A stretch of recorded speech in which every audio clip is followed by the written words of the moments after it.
सवाल न सिर्फ बाइबल के एक पुरअसरार लम्हे को छूता है, बल्कि यस्वा अल मसीह की शख्सियत, हिकमत और अलही फितरत को भी गहराई से उजागर करता है। जहां यस्वा हेकल में तालीम दे रहे थे कि फ़क़ीह और फिरेसी एक औरत को, जो ज़िना के जुर्म में रंगे हाथों पकड़ी गई थी, मजमा के सामने लाते हैं। उनका मकसद सिर्फ इंसाफ नहीं, बल्कि यस्वा को आजमाइश में डालना था। उस्ताद, ये औरत ज़िना में पकड़ी गई है। मूसा की शरीयत में हुक्म है कि ऐसी औरतों को सिंगसार किया जाए।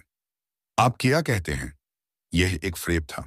संगसारी का हुक्म देते तो वो रहम की तालीम के खिलाफ जाते, और अगर माफ़ करते तो शरीयत की खिलाफ वर्जी करते।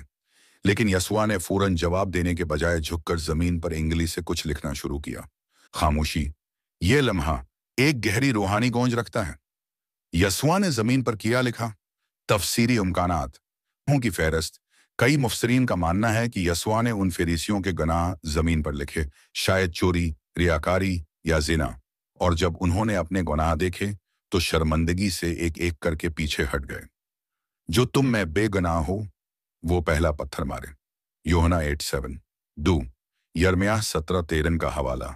ये आयत कहती है, जो तुझसे बरगश्ता होते हैं उनके नाम खाक में लिखे जाएंगे, क्योंकि उन्होंने जिंदा पानी के चश्मा यानी खुदावंद को तुरुक किया। कुछ उलमा का ख्याल है कि यस्वा ने उनके नाम या ये आयत लिखी, गोया उन्हें याद दिलाया कि वो खुद खुदा से दूर हो चुके हैं। तीसरा रिताली की तहरीर। कुछ के मुताबिक यस्वा ने 10 अहकाम या शरीयत के अल्फाज लिखे, ताकि उन्हें याद दिलाया जाए कि शरीयत सिर्फ दूसरों पर लागू नहीं होती, बल्कि हर एक पर अदल और रहम लिख रही थी। 4 खामोश एहतजाज या हिकमत भरा तवक्कुफ। एक राय ये भी है कि यस्वा ने लिखकर उनके जाल को बेअसर किया, और ये उन्हें सोचने का मौका दिया कि वो खुद कितने पाकबाज हैं। ये खामोशी उनके शोर पर गालिब आ गई। रूहानी पैगाम।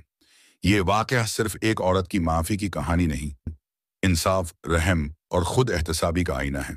यस्वा ने न सिर्फ औरत को बचाया, बल्कि फरीसियों को भी उनकी मुनाफ़क़त का सामना करवाया। जब सब चले गए, यस्वा ने औरत से पूछा, क्या किसी ने तुझे मुजरिम ठहराया? वो बोली, नहीं खुदावंद, मैं भी तुझे मुजरिम नहीं ठहराता।